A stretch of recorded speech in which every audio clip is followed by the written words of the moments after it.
Hello, everyone, and welcome back to another episode of Deep Dive with OA. My name is Omar Abedin. I'm the project director at the National Incubation Center here in Karachi. And today I'm very pleased to welcome a very, very special guest, William Bao Bean from Orbit Startups. Welcome to Karachi, William. Yeah, thanks so much. Thanks a lot. Amazing.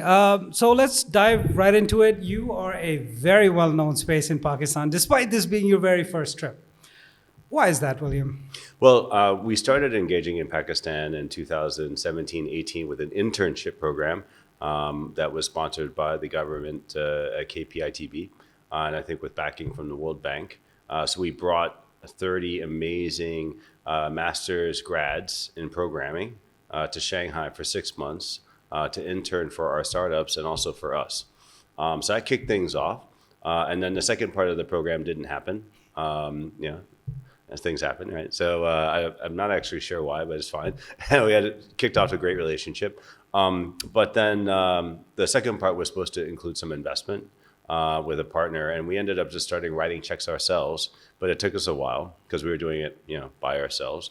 So December 2019, we helped Sair and his team at Eat Mubarak change their model from B2C, food delivery, to B2B, where they're now working with a lot of the major food brands that you know and love in Pakistan to undercut and hopefully get rid of Food Panda.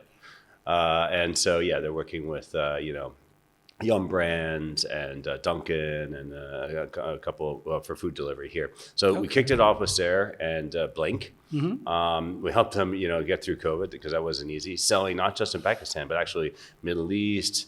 Even helped them close a client in Taiwan and a SaaS business model, and then kept on investing from there. So now very happy to say that we have 16 portfolio companies in Pakistan over the last 2.5 years.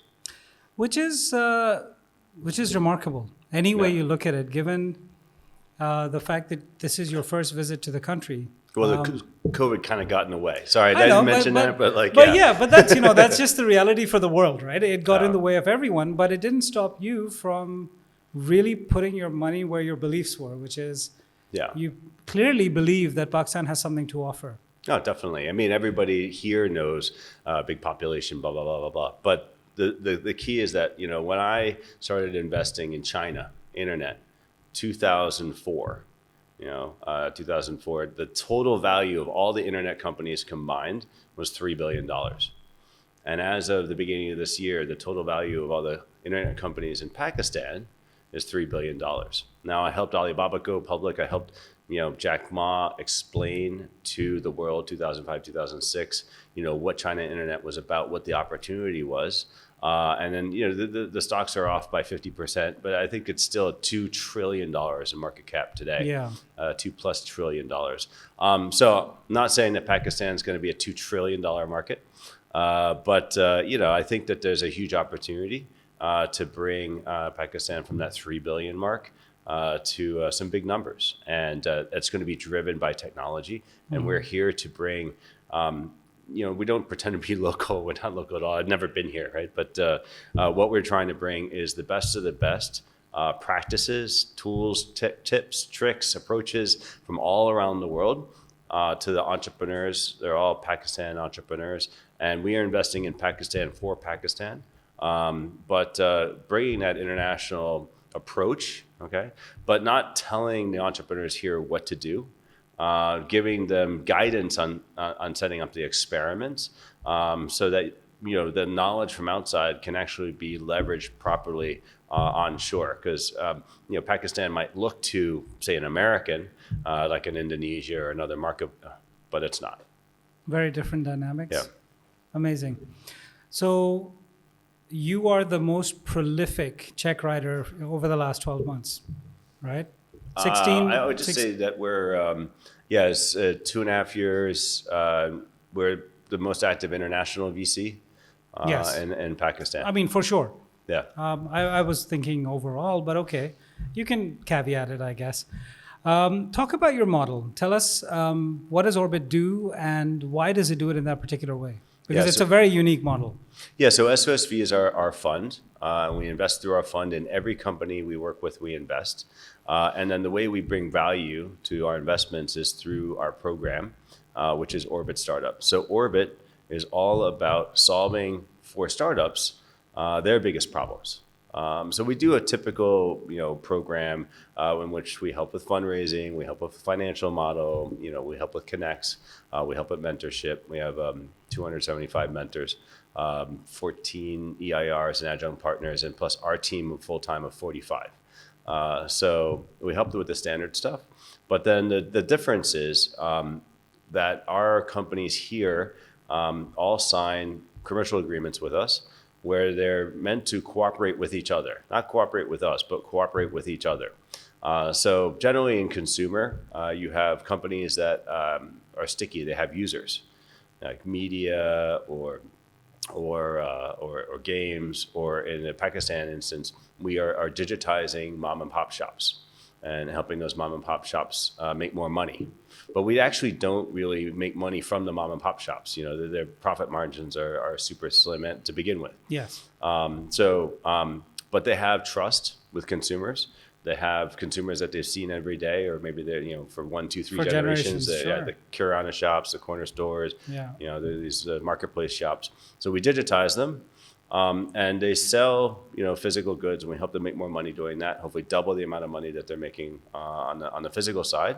But then the idea is to match them with internet services. So not just making money on physical goods, but also digital. We start off with a cell phone top up. But then what really makes money is e-commerce and financial services. And then to a lesser extent, but still quite valuable, is education, health, and travel. And then there's some other smaller categories. So the idea is that through the Kirana shops, we can get to their consumers with a customer acquisition cost of zero, share with the companies that are digitizing the mom and pop shops like Dastagir, 247.pk, Abni Dukan, Digicata, Okaker, and then also give that recurring revenue stream because it's for rev share. So free advertising, but for revenue share, lifetime revenue share, all revenue streams, give that recurring revenue stream to the Kirana shops. So one of the challenges with these small shops in the U.S., you don't see any. In Europe, they're all dead, right? Because Walmart, Alibaba, Tencent, Amazon, they all came in and killed them all. Yeah. But there's millions of families that rely on this for their livelihood. Yeah. And we don't want big internet to come in and squash them all. So we're giving them the tools to not just make money while they're awake selling physical, but also leverage their trust to sell digital. And they can make money while they sleep because they're going to get perpetual revenue share on the services that they help sell. So that's the model that we're bringing here. So we have things that are sticky that give us access to the consumers, and then we have e-commerce with Priceoy, we have financial services with Trickle, and then we have education, we have near peer, we don't do travel here, we don't do health yet, but we have more e-commerce, like High Street. And a bunch of other companies. We also ended up sort of investing in 3 logistics companies too, because we're moving all this stuff back and forth. So yeah, we have Lorryz for intercity and cross-border. We have Move It for intra-city, within the city, and then InstaWorld, InstaMove for delivery for e-commerce to enable cash on delivery. Yeah, that last mile. Like I said, very unique approach. Yeah. And normally when someone pitches you, what can they expect from you as a next step or as a process? So it's usually like 2 or 3 calls. We do have to explain how we work because it's not always so obvious. If you go to our website, it's not totally clear. We try, but it's not totally clear exactly how we work. Yeah. So it usually works better if I can explain it in live or through an interview like this, because it is a bit complicated and tends to confuse people. They're like, well, I thought you were a VC. No, I mean, we do invest, but people don't work with us for the money. So it's usually 2 or 3 phone calls, and then we do some work on our side. The companies have product, they have customers, they usually have at least a little bit of revenue. And so they have something proven out. Because we don't help with product market fit so much or minimum viable product, we help with growth. Yeah. So there needs to be something to grow. Yes. Right? And we can help them make it grow better, faster, improve UX and UI and all that stuff. But there needs to be something there that people are generally willing to pay for, or that solves a problem. That engagement needs to be there. So we're really looking for data around engagement, whether it is monetization or continual usage. And then, and when we invest, then we onboard them into our program. And our program lasts forever. And you just take the parts of the program that you need when you need them. So fundraising modules 4 times a year. You can take advantage. Usually people take advantage of 1, but some take advantage of 2 modules. We have our growth team, which is working with the startups constantly. We have a couple companies that have weekly meetings with our growth team for 3.5 years. I mean, company's got 700 people in it. And so it's not the founders anymore. It's like we're working with their individual teams to help them use data to make decisions. And anybody who's weak in data, we help them even install the software, how to use it. Anybody who's strong, we try and take them to world class, right? And so growth, and then partnerships, and then cross promotion. Yeah. So those are the modules. And again, most everything is available. Not so much it's bespoke. There's no curriculum. So it's generally 1-to-1. We do things in modules though, together, because we find that a lot of the entrepreneurs learn from each other as much as they learn from themselves in their own experiments, and as well as our guidance. Cool. Are you comfortable mentioning your check size? Yeah, sure. No, we invest on the website. It's 150. It's like 150, 180K. We keep 45K of it, so it's a 135K cash or 105K cash. And then we don't really spend so much time on the valuation. But so we invest in a convertible with a pre-money convertible with a discount, and then the cap is generally we just set the cap together. Priced round is fine too. We don't mind setting the terms for a round, and then we take common stock to get to our ownership target. So if you combine the investment funds plus the common for later stage companies that are doing 50 to 100K monthly gross profit, it's usually like 5%. And then for earlier stage companies that are just starting to get revenue, it's like 6, 7, 8%. Okay, that's very helpful, because we're going to transcribe this and we're going to put it in the comments that anyone who wants to know what the model is can just look it up. And sorry it's so complicated, but we have companies that find value. Yes. And some of these companies, we got a company right now that's doing 1.1 million in GMV a month, and they're making like 250K monthly gross profit.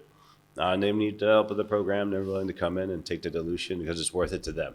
Wow. But we also have companies where they're quite early stage, especially here in Pakistan, just getting started. But we have invested in the model before. We like the founders, and they fit well into our ecosystem. One of the key things is that we are able to help the companies with either free user acquisition, free advertising, or monetization through cross promotion for revenue share. Very cool. Okay, so what next? You've invested in 16 companies in Pakistan. You're now in Pakistan. You visited the country. What happens next? What can we expect from you next? Yeah, well, I think it's important to probably put some roots down here. We don't have anybody on the ground. And we will probably not have like a person, but it would probably be a rotating set of people, because our team is not like one size, serving everybody. Everybody on our team's got different expertises. But I think that's important. We have a lot of portfolio companies here. We want to make sure that, and our portfolio companies are just, they're supposed to be working together, or we encourage them to work together as a ecosystem, as a federation, as a whatever you want to call it. Sure. So that's that. This is a long journey. We're a 10-year plus 13 years. We think it's going to take a while to build out, what we saw in China in 2005. But we're here for the long haul. So we probably continue to invest. I think to now we've been investing in one company every 2 months. So we'll probably continue one company every 2-3 months, something like that. And for us, it's like filling in the ecosystem. So we need, agri-tech, there's like health. We're not really active in there, but globally, we're the most active investor in agri-tech in the world. Globally, we're the most active investor in Because health in the world. you have a vertical for biotech, right? Yeah, we have biotech. We're the number one investor in medical devices in the world with hacks. And then for us, we have a lot of investments in health and health insurance and health-related companies, especially on the B2B side, but also B2C. We're very much focused on, say, chronic disease, lifestyle diseases like hypertension, high blood pressure, diabetes. I mean, we're running innovation programs on and off with Sanofi. We're running innovation programs with Pfizer. And so this is a very important space for them. And 30, 40, 50% of the populations in South Asia suffer from lifestyle diseases because everybody suddenly has a better diet, and better diet is actually a worse diet. Yeah, the Big Mac syndrome, right? Yeah. Well, it's just like way too much butter. Yeah, you're absolutely right. Okay, so. In a nutshell, what kind of founders are you looking for, and what kind of verticals would you be interested in? It'll be helpful to the audience. Yeah, so the founders, it's very important that they understand the space that they're operating in. We do invest in some younger founders, but not too many. I think the average age is like 35 or 38 or something like that. Actually, we don't really count it, but it's this is not usually any of the founders' first time, around the block. Sure. And so, and then the second thing in terms of the sectors, it's Pakistan for Pakistan. So B to B to C, solving problems on the ground here. We're generally focused on low income, middle income, but we have some stuff that's higher income. I think there's an opportunity there, so we're not saying no to that. And so, as I mentioned, health, the things that make money. Because right now we're at about 1.4 million active Kirana stores and small businesses within the Orbit ecosystem of portfolio companies. And we're starting to reach out to the customers of those stores and small businesses, just starting with, cell phone top up. But we need things to flow through the channel. Yes. So again, e-commerce, we have financial services. So maybe some more financial services. People seem to like real estate, investing in real estate here. Don't get me started. Yeah, so maybe we can do something there. We'll see. And then there's a health, education, travel. I met two companies here that are pretty big, so I think they probably have travel relatively sorted. We are pretty early stage. There's a lot of dilution in these companies like BookMe and Sasa Tickets are pretty big, right? So probably more like a partnership opportunity with them as opposed to an investment opportunity.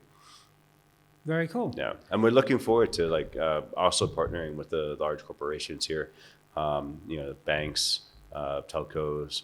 So that usually takes a long time, but we're patient. Sorry, this person just keeps calling. It's like Okay. Sorry. Okay, so how often are you going to be back in Pakistan now? I haven't gotten past the end of the year. So I'm on, I guess you could say my home base is in Miami, although my kids are off at school, so we're empty nesting now. And so I'm on the road pretty much through January. So I hope to come back in Q1. Nice. Or, the January, February, March timeframe. I think that probably makes sense. But I don't. I'm just trying to get through the next couple of months of travel until I get back to our home base. We have a main office in Shanghai and have another main office in Taipei. So I spent most of the first half of the year in the U.S. So it's good to be back in Asia for the next 5 months. And then next year, I haven't quite gotten there yet, right? So the great thing about what I do is they just tell me where to go. And I follow directions at this point, more like a tool that gets used by other people as opposed to me trying to tell people what to do. I'm very bad at that. Yeah. Amazing. Yeah. William, thank you so much. Thank you so much. I really appreciate this opportunity. It's great to be here. First time in Karachi ever. especially after, kind of working remotely here. Everybody's been working remotely from like home or somewhere, not in the office. We've been very active in Pakistan, working remotely from another country. So, yeah. Well, okay. In that case, one more question. Yeah. What are your impressions of Karachi? I mean, it's I don't generally set too much in the way of expectations. For us, I haven't really gotten a chance to see much of it. We took a drive down the seashore, but it was pitch black, so I couldn't see anything. No, but I think what we're really here for is, not for the folks in the fancy part of town, but we took a ride to some of our company's offices that are sort of in the outskirts. We're talking about people whose monthly income for the family might be extremely low, right? And this is Karachi. We're also talking about tier 2, tier 3, tier 4, or lower tier cities. And then finally, eventually, especially with the agri-tech side, we're going to reach out all the way. So our goal here is to use technology to connect the entire country together, and hopefully, knock out all the middlemen or middle people. Right, there's a lot of middle people here. I think it's been that way for hundreds of years or longer. Yeah. And we're going to try and use technology to leapfrog and cut out all those middle people. So basically, killing all inefficiencies wherever you find them. Yeah, I mean, we invested in this coffee. Coffee is I don't know if you know much about coffee. I didn't know much about coffee, but there's like 10 million or 20 million coffee farmers around the world, super fragmented. And they sell the coffee for $2 a kilo to farmers, and then the roasters, like the coffee buyers, buy the same coffee for $36 a kilo.